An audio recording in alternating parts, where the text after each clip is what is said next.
Ce qui interroge, c'est pourquoi on refait des vitraux de Viollet-le-Duc alors qu'ils sont en bon état, qu'ils n'ont pas été endommagés par l'incendie de la cathédrale, qui vont forcément être coûteux. Cet appel à projet va avoir un coût pour le contribuable.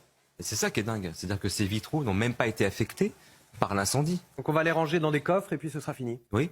Et alors, il faut quand même préciser, en juillet dernier, donc la Commission nationale du patrimoine et de l'architecture, qui est composée quand même d'une quarantaine d'experts, hein, c'est pas 3 gus au coin d'une table, a même donné un avis défavorable à l'unanimité. Donc les 40 experts ont à l'unanimité rejeté la proposition d'Emmanuel Macron.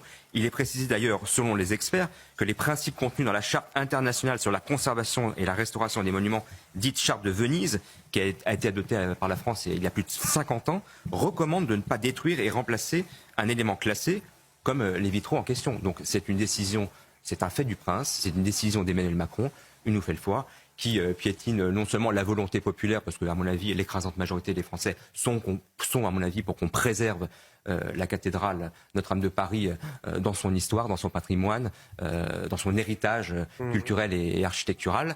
Et puis, c'est la même chose que ce qu'on a vu lors des JO, lorsque M. Emmanuel Macron a décidé qu'il fallait que Aya Nakamura chante lors de la cérémonie d'ouverture. On ne lui avait rien demandé, il a fallu qu'il impose son choix. C'est une manie un peu d'ancien régime que nos présidents ont souvent, traditionnelle, de vouloir imposer sa petite décision, d'influencer le cours des choses. C'est assez lamentable, d'autant plus dans le contexte où l'on connaît aujourd'hui de crise. Je pense que le président de la République a autre chose à faire, a d'autres priorités pour le pays.